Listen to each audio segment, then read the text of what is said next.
Hello everyone, my name is Carl, and I've just obtained a game with quite a story behind it. Maybe you've already heard about Zack and his NES Godzilla cartridge? I wasn't aware of it until I saw the eBay auction, but it really grabbed my interest. I skimmed through the recounting of what the game supposedly did. Wasn't sure what to make of it, but something about the whole thing just captivated me, and I decided to buy the game. I thought if nothing else, I'd get a new game and a nice conversation piece. I used buy it now and get it for a decent price, $10 including shipping. Zack sent me an email, and we talked for a bit. He seems like a decent guy despite being a bit loopy and dramatic. He made it clear that he was dead serious about the game being unnatural and dangerous. I still wasn't entirely convinced, but I played along. About myself in the game, I actually never played NES Godzilla, at least not the actual cartridge. After I won the bid, I played the game on an emulator to see a bit what it was like, and also so I could put out noticeable differences, if there was any, later on. The first two worlds were decent fun, but I got boring pretty quick. I'm not a Godzilla expert. I liked watching the movies when I was a little kid, but that was a long time ago. I hardly remember any of the monsters except for the famous ones like Rodan and Mothra. So if the game starts throwing a bunch of obscure Godzilla stuff at me, I might not catch it. And here's the game cartridge itself. There's nothing visibly wrong with it, no weird marks or anything that would make it stand out. If it got misplaced in sort of some regular games, you'd never know the difference. I haven't actually started playing the game yet. I'm still in progress of hooking up the TV to the computer so I can take screen caps in the event that things get interesting. For now, here's a photo I took of the title screen starting up. The connection between the TV and the computer is all set and ready to take screenshots. I guess I'm ready to begin too. Here goes nothing. Okay, so the opening screen looks the same, but if this is like Zack's game, there won't be anything noticeable until the first boss fight. But I'm gonna be really disappointed if this whole game ends up playing normally. Only a few seconds in and already something is off. I almost didn't notice, but the last game option is gone. I don't know why, as it usually would have done the same thing as new game. Oh god, I really hope this doesn't mean I can't save. I really don't want to play this entire game in one sitting. Maybe the world titles will work as password or something. No way to know until I start playing. It skipped the solar system intro entirely. It's a shame. I liked hearing that music. What is this? This isn't what the Earthport is supposed to look like, and I don't have Godzilla or Mothra? Holy shit. Looks like I won't have to worry about not seeing anything new. Nothing in that above screenshot was in the original game besides the life meter. I don't think any of this was in Zachary's playthrough either. The only thing that seems to remain the same is the music. My lone playable monster is this dinosaur. Since the meter refers to it as Godzilla, I assume this is him prior to being mutated. It's no heat beam yet, and it can only attack by punching and biting. There isn't much in this jungle aside from other dinosaurs.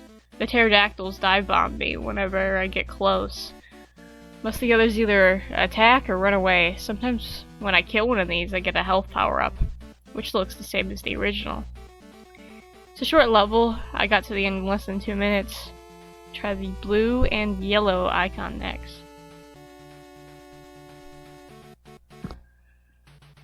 This level is a beach, as you can see. Those little crabs are a pain. They jump and latch on while draining health. But they don't take much punishment and give health when they die, so it balances out. The only problem is that they're everywhere in this level. I try to jump over them whenever I can. In the second half of the level, there's less of the crabs and more of these aquatic dinosaurs / fish enemies that emerge from pits. I've played quite a few platformers in my day, so this is nothing difficult. It isn't scary either, but it's giving me a weird feeling. It's hard to explain, like if I hadn't tried out the real game before, I might not have known anything was out of place. For a supernatural game, so far it's just playing like a normal game, but not the game it should be. None of these dinosaurs or levels are supposed to be here, and I have no idea where they came from.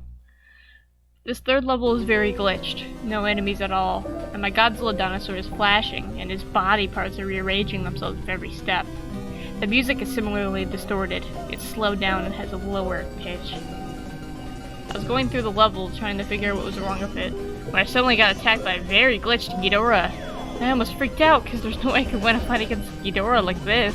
But then the game froze and made a loud buzzing noise. Then it returned to the board like nothing happened. Strange. Last level type is another jungle. It has the same graphics, but this time it's set at night. The dinosaurs here are different and more aggressive. They come from the left and the right sides of the screen, so I have to pay attention to both. I'm attacking the small dinosaurs for the power-ups and avoiding the rest, because I'm fairly certain the Triceratops at the end of the board is a boss fight. I don't know what to expect from it, but I don't want to be low on health. The level is longer than the others, and I noticed a strange kind of teamwork occurring with the enemies. The blue raptors were following my dinosaur around and keep jumping at him, knocking me back into the path of the larger dinosaurs.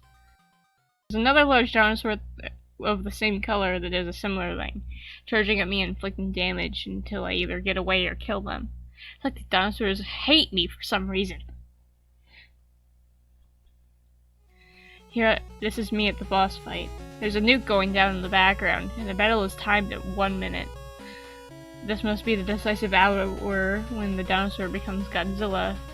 I guess the Triceratops must be the strongest animal on the island, a rival. Better take him down now, or else a very different king of the monsters will arise. He doesn't have much attack variety. Seems to be limited to charging. I jump when he does it, and then I sell him with anything I got, which isn't much. He went down with only 4 seconds left. No time to outrun the bomb, but it seems like it wasn't supposed to. A cutscene starts to play. When it ends, the game goes back to the game select menus. New game has been replaced by continue. And that's World 1. For my first impression, I'm not sure what to say.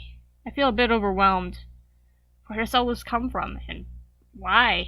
Why is it so different?